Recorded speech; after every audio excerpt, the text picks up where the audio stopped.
హైదరాబాద్ నగరంలో ఒక అందమైన అపార్ట్మెంట్లో శిరీష, ఆకాష్ ప్రేమతో జీవించేవారు. పెళ్ళయి 2 ఏళ్లు అవుతున్నా వారి మధ్య ప్రేమ రోజురోజుకు పెరుగుతూనే ఉంది. శిరీష చాలా అందంగా ఉంటుంది. ఆకాష్ తాను ఎంతో అదృష్టవంతుడని అనుకుంటూ ఉండేవాడు. ఒకరోజు సాయంత్రం ఆఫీస్ నుండి వచ్చిన ఆకాష్ దుస్తులు మార్చుకుంటూ శిరీషను చూసి ముద్దు పెట్టాడు. ఇవాళ ఏదో స్పెషల్ అనిపిస్తుంది అని ఆమె చెవిలో ముద్దు పెట్టాడు.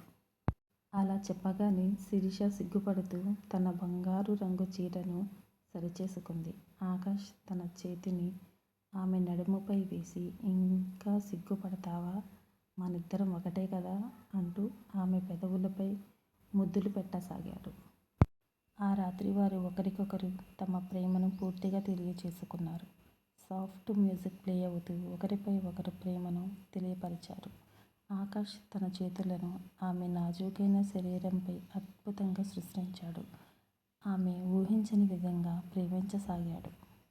ఆ రోజు రాత్రి ఇద్దరూ ఒకరినొకరు ప్రేమతో మునిగి తేలిపోయారు. శిరీష, నువ్వు నాకు ఒక గొప్ప వరం అంటూ ఆకాష్ తన హృదయంలోనికి ఆనించింది. ఇలా ప్రతిరోజు వారి ప్రేమను కొత్తగా ఆస్వాదిస్తూ జీవితం ఆనందంగా గడిపేవారు. Thanks for watching.